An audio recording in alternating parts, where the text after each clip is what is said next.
Okay, let's take a look at how to do a clean install of Windows 7. I've got a computer here that needs a new install, and I thought I'd show you how to go about doing that. So, before you do this, make sure any data that you've got on your PC that you may need is backed up, and I'll leave that to you to figure out what you do and what you don't need. I'm just going to concentrate this time on the actual install of Windows 7. So what I'm going to do is I'm going to go ahead and restart this machine. I've got the Windows 7 disk in, and this machine is now set to boot from the DVD. Okay, so as this machine restarts, it's going to ask me to press any key to boot from DVD, which I do, and now it's going to actually hand over to the disk, and it's going to install the Windows files. Okay, it's now going to start Windows, and it's going to actually boot from the disk and give us the options to install. I'm going to cut this video due to the fact that I don't want to, produce a 1.5 hour video. So I'll show you the important parts and edit the rest out. Okay, here we go. It's going to ask us for our language, and I'm in the UK, so we'll switch that to UK and then hit next. Okay, this is where we get the option to install or repair. Now we've covered repair before in the advanced system restore video, so this time I want to install, so we're going to click install, and that's going to start the setup process. Okay, we've now got to accept the license terms, and then have a read through these.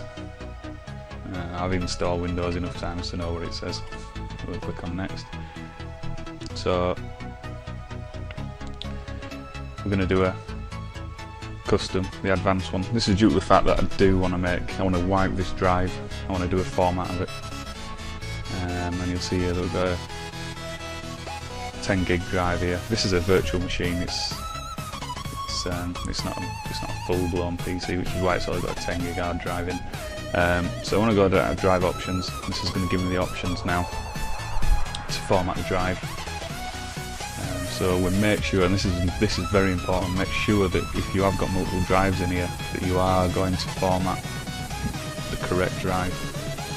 It's just going to tell us it might, partition might contain recovery files. Click OK, I'm OK with that.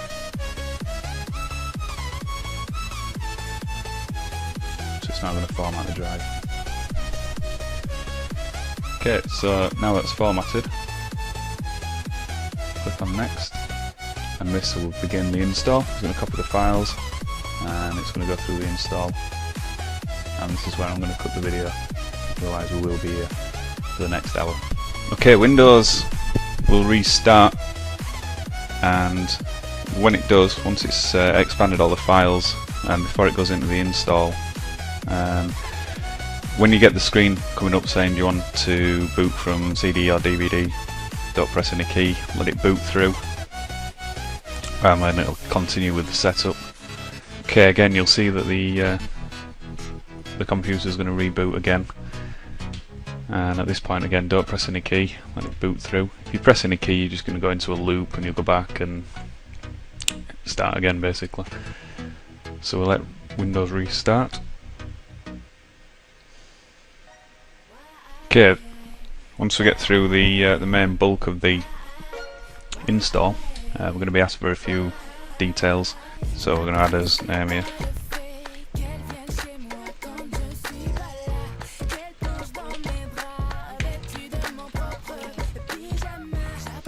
Once you've added your name, click next.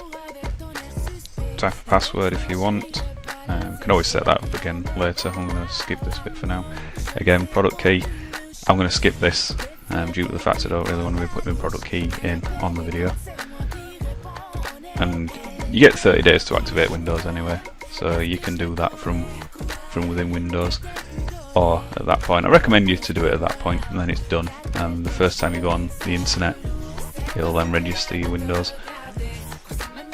So I'm going to use recommended settings, and this is where we set as time zone, and here I'm actually set at the right time, and then we're going to select home network here, it's just due to the fact that we are on a home network.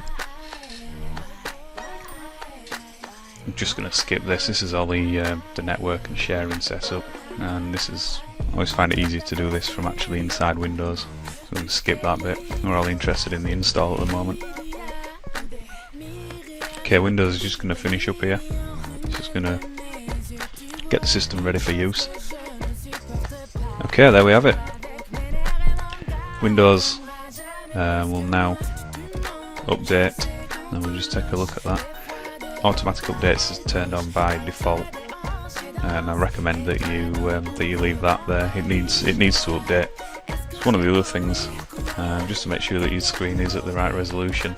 Sometimes it doesn't auto detect it, and to do that we just right click on the desktop and then go to screen resolution, and we've got resolution settings here. We drop that down. You can pick your resolution. A lot of the times Windows will detect this. Again, this is a virtual machine, so I've just had to change this, and you just select your screen, click apply and click OK. It'll give you the option to keep your settings or to revert to the new ones. So click OK and come out of that, and that's it. That's basically how you install Windows 7. Depending on how you're doing it, if you're up, you can, that was a clean install. There's also, you can do like repair installs, where it'll keep all your data and it'll put that in a separate file. But again, I may cover that in another video later on. This is just how to do a clean install, format your hard drive, and install Windows. Like I say, most important thing, make sure your data's backed up before you do anything. If you've got any important files or folders on your computer that you'd like to keep, and that's it. How to install Windows 7.